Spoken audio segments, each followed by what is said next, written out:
Caroline Coté-Bergevin is a bilingual writer with particular interest in creative nonfiction, storytelling, and poetry.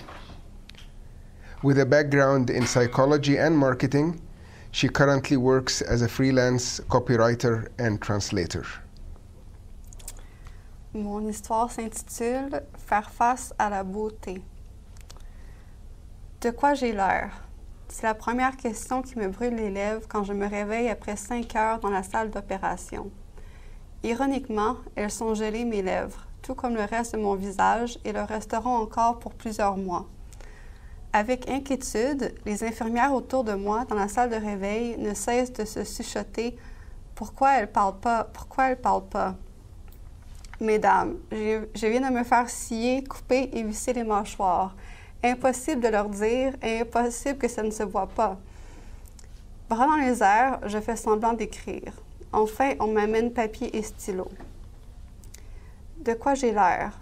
À ma question écrite en grosses lettres, floue à mes yeux, on répond « L'opération s'est bien passée. » Pour la première fois, je regrette de ne pas pouvoir me voir.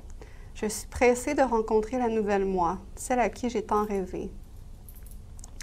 Environ 1 an auparavant, c'est dans la salle de l'orthodontiste que je me tiens. T'as quand même un beau sourire.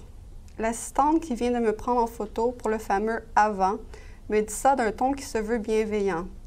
Une obligation professionnelle sans doute, mais son sourire en coin parle plus fort et me communique la vérité. Si je me sens laide, c'est parce que je le suis. De face, de profil, avec sourire, sans sourire, le clic, clic, flash, flash m'a peut-être ébloui et assourdi, mais je réalise à l'instant que mes photos sont-elles une mock shot et t'as quand même un beau sourire, ma sentence déclarée. Ma peine aura-t-elle une fin? L'orthodontiste arrive enfin pour donner son jugement et les termes de l'emprisonnement volontaire de mes dents dans un appareil dentaire. Ses doigts gantés encore dans ma bouche, il se prononce. 30 mois, peut-être moins si mes dents coopèrent. 1 an pour corriger leur mauvaise inclinaison, puis j'aurai un appel d'un chirurgien maxillofacial pour planifier mon opération en milieu hospitalier. Allongé sur la chaise, mon regard évade celui de l'orthodontiste en faveur de la mosaïque immense avec des centaines d'enfants souriants. Quelle chance ils ont! À leur âge, dans une salle similaire, je me fais dire les mots que l'orthodontiste me dit maintenant.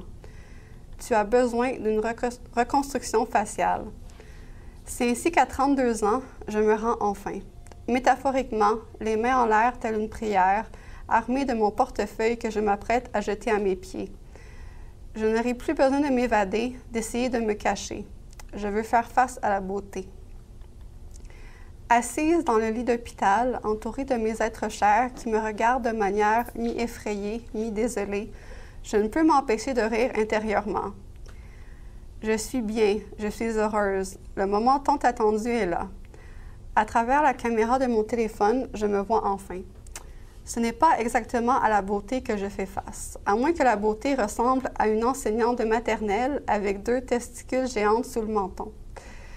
Mes cheveux, séparés en 2 queues de cheval, semblent avoir passé 2 siècles sans gravité et sont ornés d'un bandage qui tient difficilement des sacs de glace autour de mon visage. Malgré le côté loufoque, mes yeux découvrent une nouvelle moi qui me plaît. Les mois qui s'ensuivent et me portent jusqu'à aujourd'hui sont remplis par la quête que j'apprivoise un peu plus chaque jour, faire face à la beauté. Bien que mon ancienne différence fasse place à un visage avec de meilleures proportions, il me semble encore que la prison n'est pas bien loin. Dans la liste des crimes contre l'humanité, la laideur ne figure pas. Et pourtant, le jugement est toujours certain. Marqué par le temps et plusieurs peines, parfois minimales, parfois maximales, mon visage a vécu une transformation et continuera de changer coûte que coûte. Vieillissante et trépidante, je continuerai de négocier ma liberté pour ne plus jamais me sentir enfermée. C'est avec un grand sourire que j'essaye de faire face à la beauté. Thank you.